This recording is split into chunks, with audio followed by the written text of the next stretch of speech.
হেই guys, আসসালামু আলাইকুম। Welcome to মানাদা ব্লগ। আজকে চলে এসেছি বোরকার দোকানে।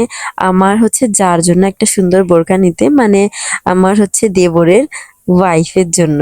সো আমরা এসেই ফার্স্টে এই বোরকাটা চুজ করে ফেলেছি, মানে এই বোরকাটা আমাদের সবারই অনেক বেশি ভালো লেগেছে। সো আমরা ফাইনালি মানে এই বোরকাটাই নিব, মানে যাকে বলে প্রথম দেখাতেই ভালো লেগে গেছে। অন্যগুলো দেখার অপশনে রাখলাম না।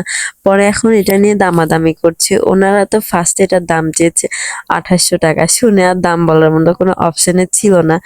পরে যেহেতু এটা পছন্দ হয়ে গেছে, সো আমার দেবর এটা হচ্ছে গা ফার্স্টে 1000 বললো, কিন্তু দেয় নাই। পরে আমরা হচ্ছে গা 1300 বলার পরে উনি যখন আমরা চলে আসতেছিলাম উনি রাজি হয়ে গেল। দেন আমাদের এই বোরকাটা দিয়ে দিল। অবশ্যই আমাদের জানাবেন এই বোরকাটা কেমন লাগছে আপনাদের। আর এখানে অনেক সুন্দর সুন্দর ওই যে মেকআপ বলে না কি বলে, যাই হোক এগুলো তো আমি ইউজ করি না, এগুলো দেওয়া আছে। আর এখানে দেখেন আমার দেবর, আমার রাফসান কি সুন্দর করে সামলাচ্ছে। আমি তো একদমই মার্কেটে যাই ওকে নেই নাই, পুরো টাইম আমার দেবরই ওকে সামলাইছে। আর ও খুব বেশি দুষ্টামি করে, কোথাও বসে থাকে না। আর এখানে অনেক সুন্দর সুন্দর মেকআপও ছিল। সো এইগুলার মধ্যে থেকে একটা চুজ করা হলো। তো এই দুইটা জিনিস আমরা এখান থেকে পারচেস করলাম। অবশ্যই বোরকার দোকানে আমার ছোট হলেও বোরকার কালেকশন গুলো অনেক সুন্দর ছিল। এখানে দামেও কম ছিল।